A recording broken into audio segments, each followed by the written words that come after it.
Driver ಸೀಟಿನ ಕಿಟಕಿ ಬಾಗಿಲಿನಿಂದ ಹತ್ತಿದ ಮಹಿಳೆಯರು. ಚಿಂತಾಮಣಿ ನಗರದ ಕೆಎಸ್ಆರ್ಟಿಸಿ ಬಸ್ ನಿಲ್ದಾಣದಲ್ಲಿ ಘಟನೆ.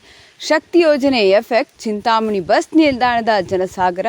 ಡ್ರೈವರ್ ಸೀಟಿನ ಕಿಟಕಿ ಬಾಗಿಲಿನಿಂದ ಹತ್ತಿದ ಮಹಿಳೆಯರು. ಸೀಟ್ ಹಿಡಿದುಕೊಳ್ಳುವ ಆತುರದಲ್ಲಿ ಡ್ರೈವರ್ ಸೀಟ್ನಿಂದ ಒಳಗೆ ಹೋದ ಪ್ರಯಾಣಿಕರು. ಚಿಂತಾಮಣಿಯಿಂದ ಬೆಂಗಳೂರು ಸೇರಿದಂತೆ ಹಲವು ಸ್ಥಳಗಳಿಗೆ ತೆರಳುವ ಬಸ್ಗಳಿಗೆ ಭಾರೀ ಬೇಡಿಕೆ. ಚಿಂತಾಮಣಿ ಬಸ್ ನಿಲ್ದಾಣದಲ್ಲಿ ತುಂಬಿ ತುಳುಕ್ತಿರುವ ಮಹಿಳಾ ಪ್ರಯಾಣಿಕರನ್ನು ನಿಯಂತ್ರಿಸಲು ಪೊಲೀಸರ ಹರಸಾಹಸ.